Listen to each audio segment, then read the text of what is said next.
Taxes was feeling so stuck. Sitting in traffic, squeezing into a parking spot, all to squeeze in getting tax help during your lunch break. Now Taxes is a TurboTax expert who does your taxes for you, while you go about your day getting real-time notifications about their progress and the most money back guaranteed. Now this is Taxes. Intuit TurboTax. Get an expert now on TurboTax.com. Only available with TurboTax Live Full Service, real-time updates only in iOS mobile apps. See guarantee details at TurboTax.com/guarantees.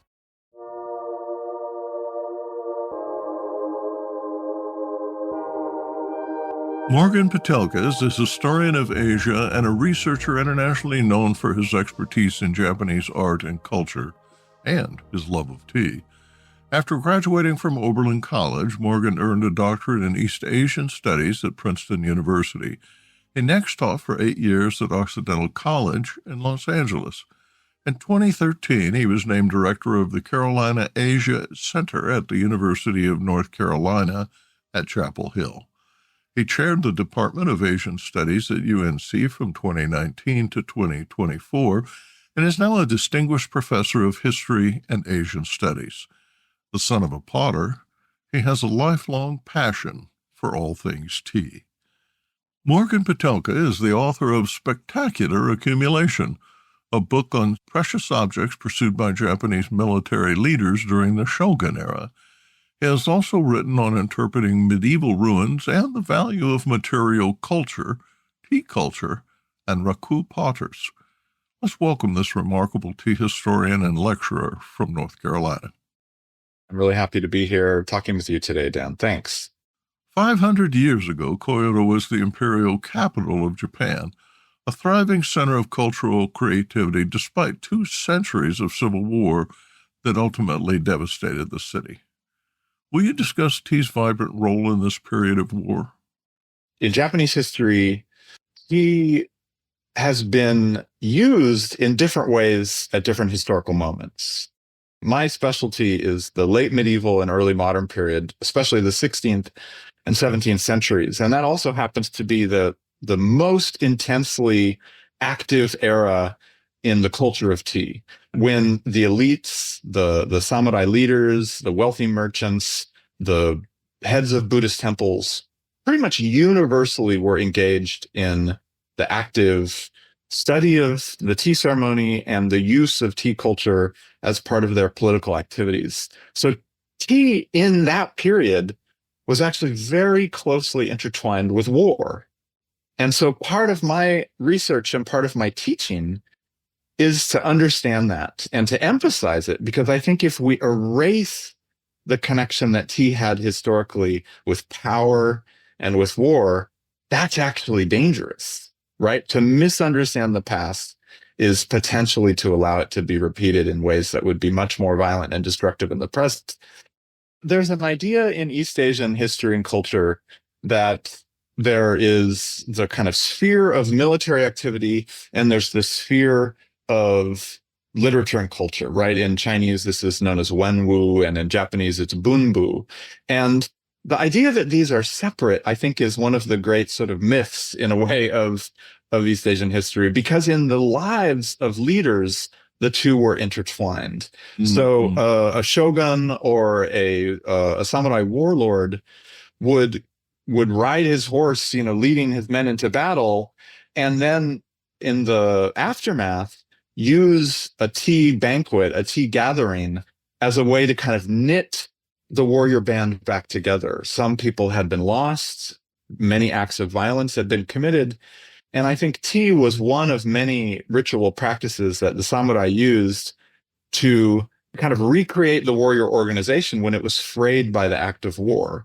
There also is a lot of evidence that the samurai used the arts of tea as rewards.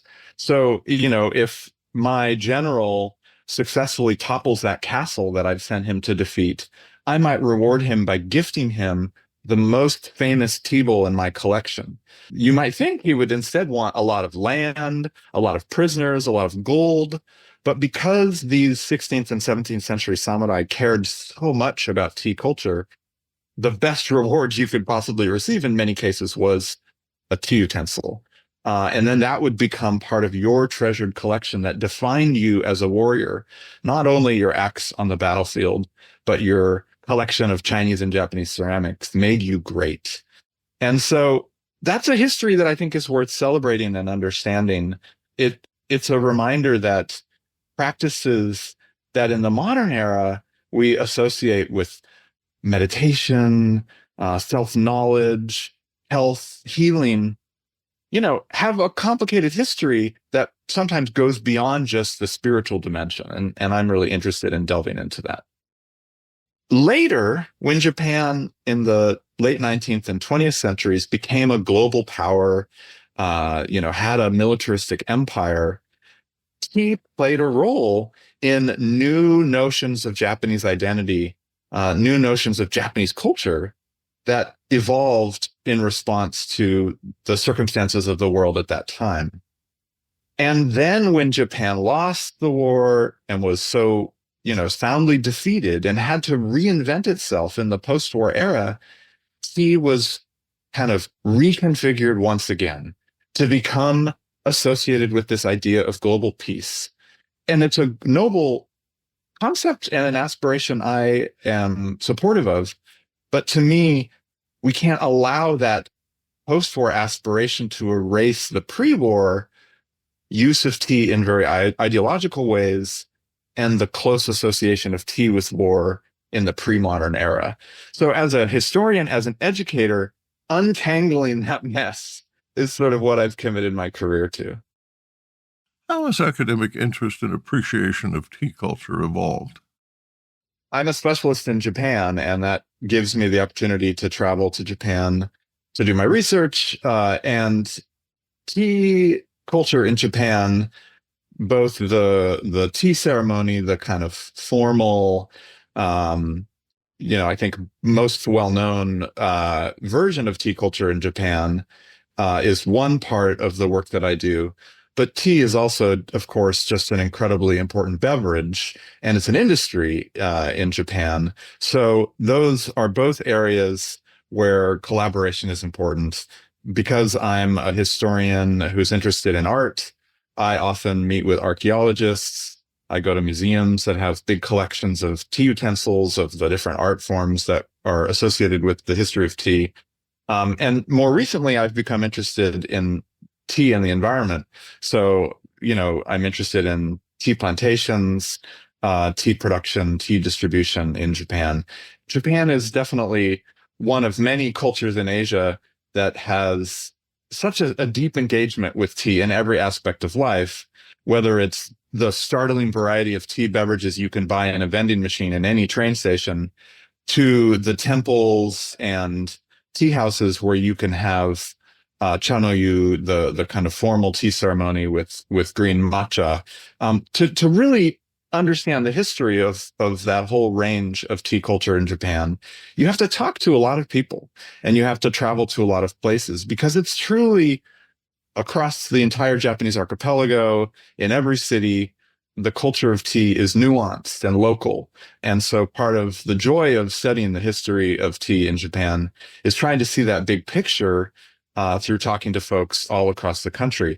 But then the global part is that, of course, tea is not limited to Japan. As the listeners of your podcast know so well, this is a global beverage, a global diverse culture. Understanding how tea bowls, for example, the ceramics made for drinking tea, came to Japan from China and Korea, but then evolved and changed in all kinds of interesting ways in Japan, and were distributed all over the world. Looking at the collections of Japanese ceramics in Europe and America and other places is equally important to seeing that big picture. So it really is a global process that involves a lot of exchange of ideas and a lot of collaborative research. So that's part of what makes taking part in this conference so exciting.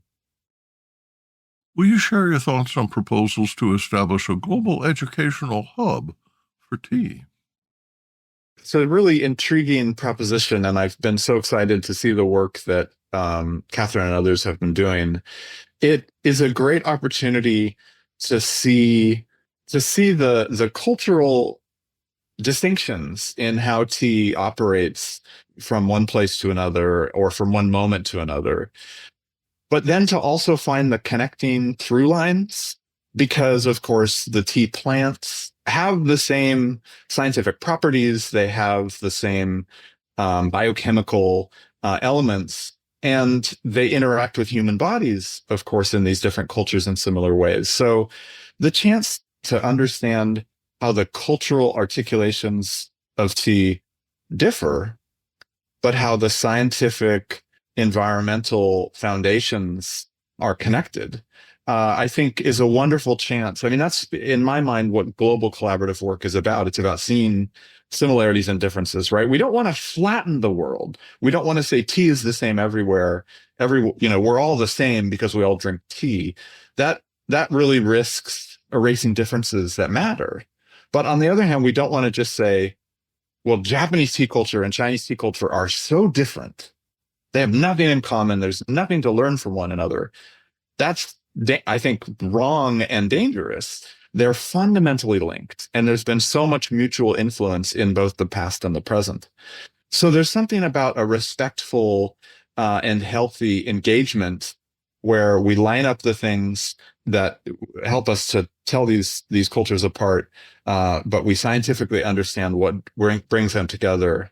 In the humanities, there has recently been this environmental turn where those of us who study history and literature and art history more and more are interested in the natural world, the way that the environment shapes and contains artistic endeavors. And tea culture is such a natural topic for the environmental humanities because you have paintings, you have ceramics, you have literature, you have poetry, but you also have the biochemistry of tea plants, the effects of tea on the human body, the positive and negative outcomes of growing tea and tea plantations, right? So it's that linkage, I think, that is really important and exciting when I think about the Global Tea Institute.